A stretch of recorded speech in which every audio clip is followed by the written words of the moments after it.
Video 266, tile color tables. Let's go look at this. First of all, in the material color constant section we've created within the top level constant macros, we have placeholder colors, just gray colors for things we haven't decided on. And then we have some color names for different geometry tiles. Vacant glow, ladder glow, vacant soil, ladder soil. We got vacant purple, we got partial purple, ladder purple, falling marble, falling beam, falling iron, god vents, god iron, combustible soil, combustible liquid, and combustible vapor. You'll have to go to the longer videos if you want a longer explanation on that.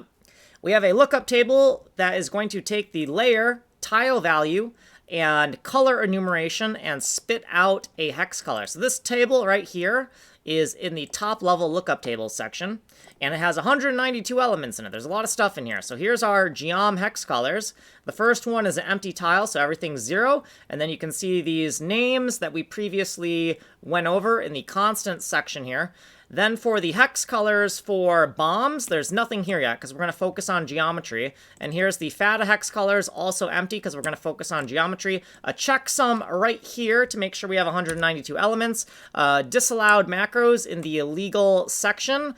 And then let's go down a little bit further in the shader source, so the ArcGirl shader lookup table section, some tags define stuff. And then we also have this to procedurally generate the source code for this lookup table.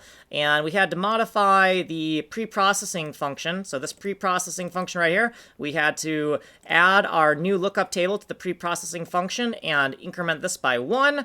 And this is what we did previously. Here's all of our footnotes, and here's what we did in this video. So if you want a longer description, go to this video. You are on this playlist. You can get the source code here. You can email me here. Like, subscribe, send money in the mail.